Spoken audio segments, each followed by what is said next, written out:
Hey everyone, Scott Jawa from Crucible Custom Props, Nerd Force Lab, and all the forums here. So today we have a Jawa blaster.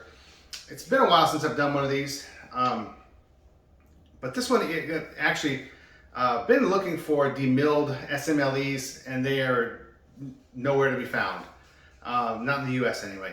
So the next best thing is a Denix, and what I have here today is the Field Marshal or Blaster Factory Denix kit.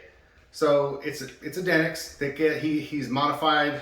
They already cut the stocks, and they include a machined barrel adapter, and this is a completely machined grenade cup. So this isn't an original grenade cup, but it's better than most grenade cups you find. This one has the knurling all the way up.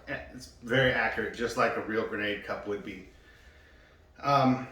And so from basically what I do is blue everything, weather it, and treat the wood to make it look more realistic and stuff like that. And then just add some stampings. I add serial number here. This one is 52277, and some proof marks. And I don't have Enfield proof marks, so I have the Mauser proof marks, but it's just something to add a little bit of detail that just adds that little bit of extra something so it doesn't look so plain.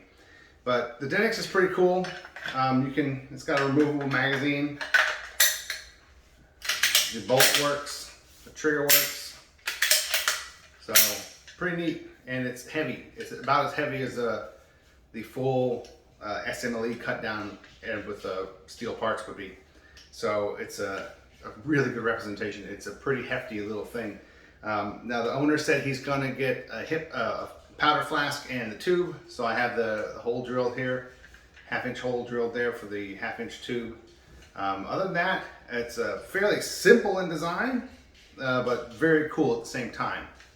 So here it is, the Field Marshal or Blaster Factory Denix based SMLE Jawa blaster. Thanks for watching.